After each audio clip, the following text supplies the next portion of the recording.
ज्ञान और क्रिया दोनों मिलते हैं तभी कोई पूरी बात बनती है। कोरे ज्ञान से भी पूरी बात नहीं होती, कोरी क्रिया से भी नहीं होती।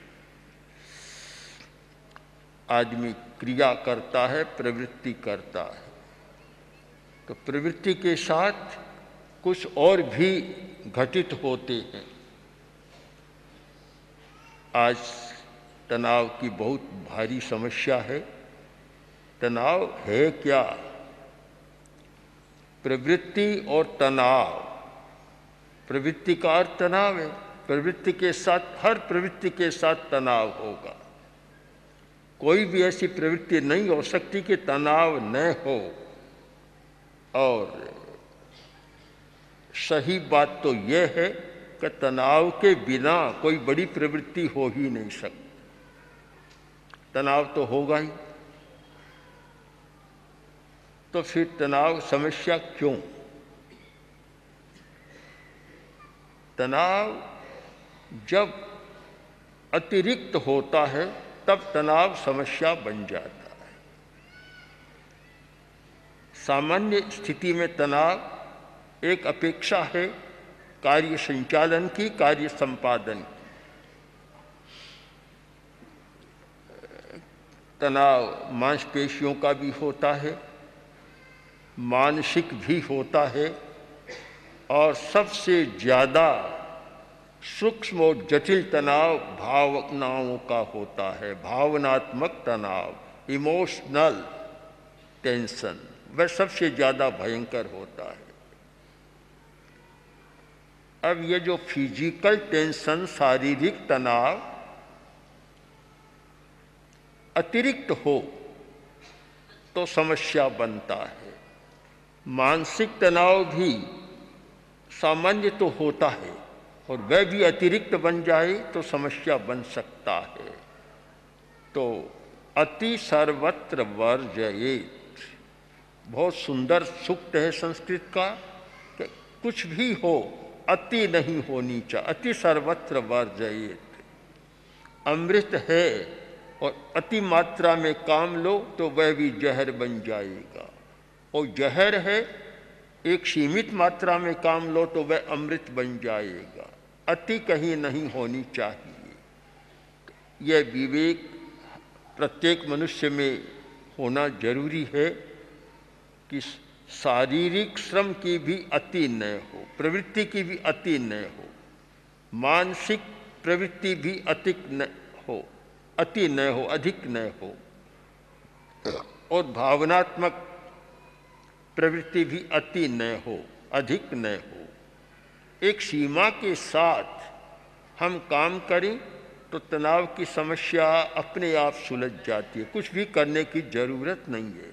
हम सीमा को समझें कि काम करने कोई व्यक्ति बैठा और 6 घंटा लगातार काम करते चला गया तो तनाव स्वाभाविक है। अगर वह प्रेक्षा ध्यान को जानता है या जीने की कला को जानता है तो कार्यांतर कर देगा। कार्यांतर तनाव मुक्ति का बहुत सुंदर साधन है। हम लोग जब साहित्य संपादन या लेखन में बैठते हैं तो एक काम लगातार नहीं करते।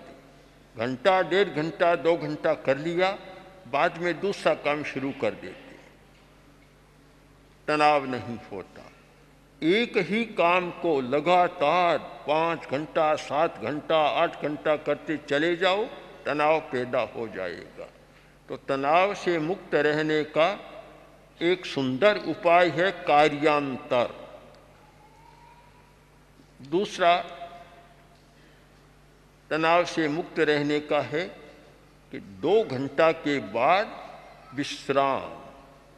विश्राम के अनेक प्रकार है। 2 घंटा काम किया और 5 मिनट कायोत्सर्ग कर लिया, तनाव का रेचन हो जाएगा, तनाव नहीं रहेगा। 2 घंटा काम किया और बीच में 2-4 मिनट भी महाप्राण ध्वनि का प्रयोग कर लिया, तनाव का विसर्जन हो जाएगा, तनाव रहेगा नहीं।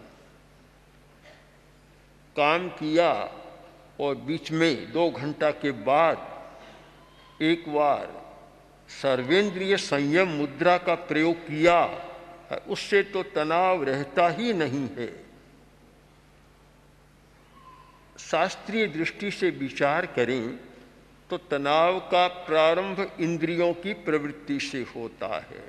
हम देखते हैं, ज़्यादा देखने लग जाएं तनाव पैदा होगा, ज़्यादा सुनते रहें तो भी तनाव पैदा होगा।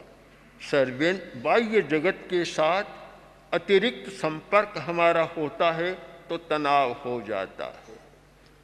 हम बाह्य जगत से संपर्क का विच्छेद कर दें, बिल्कुल कट ऑफ हो जाए, उससे सारा संपर्क हमारा कोई न रहे, तनाव अपने आप हो जाएगा। अभी भी आप प्रयोग कर सकते हैं सर्वेंद्रिय संयम मुद्रा। दोनों अंगूठे कान में डालें, दोनों अंगुलियां आँख के आगे भाग पर धीमे से रखें, 2 अंगुलियां नाक पर रखें और 4 अंगुलियां होठों पर रखें। अगर 3 मिनट 5 मिनट करें तो आपको ऐसा लगेगा कि 2 घंटा का विश्राम करके उठे हैं, कहीं तनाव रहेगा नहीं। सर्वेंद्रिय संयम मुद्रा, सब इंद्रियों का संयम।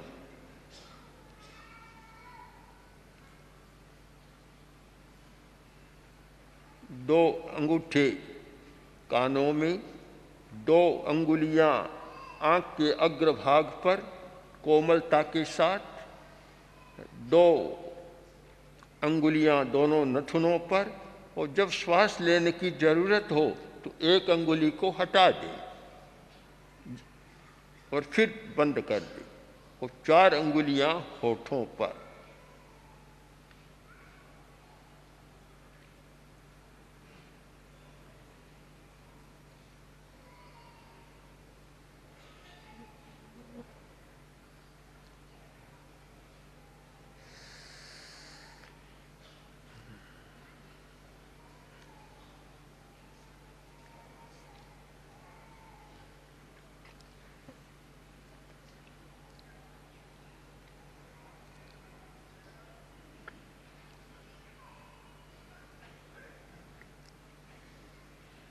हाँ, बस प्रयोग संपन्न करें। आँख खोलने पर, हाथ हटाने पर ऐसा लगता है जैसे कोई किसी दूसरी दुनिया में थे, अब आ गई है। अगर 5 मिनट इसका प्रयोग कर लिया जाए तो 2-3 घंटा का तनाव एकदम विसर्जित हो जाएगा। तो तनाव न हो उसके लिए महाप्राण ध्वनि का प्रयोग भी बड़ा महत्वपूर्ण है। जहाँ भी तनाव आया